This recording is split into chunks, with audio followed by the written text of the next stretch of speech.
Sono le nostre gambe, la nostra libertà. È lo sfogo del nuotatore paralimpico triestino ma trevigiano d'adozione Manuel Bortuzzo, che sui social denuncia quanto accaduto al rientro a Fiumicino da una vacanza in Africa con la fidanzata Serena Padovano. La carrozzina del campione paralimpico, imbarcata nella stiva dell'aereo, gli è stata riconsegnata danneggiata e inutilizzabile.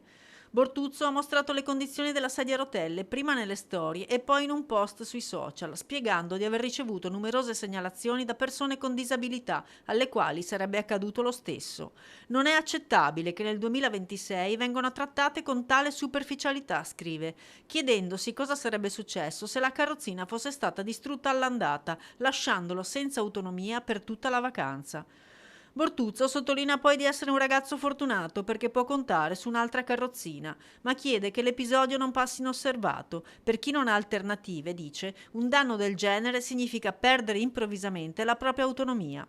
Ricordiamo che l'atleta era rimasto vittima di una drammatica sparatoria la notte tra il 2 e il 3 febbraio 2019 a Roma, nel quartiere dell'Axa. Il giovane nuotatore era stato colpito da un proiettile vagante a causa di uno scambio di persona, riportando una lesione spinale profonda che lo ha costretto sulla sedia a rotelle.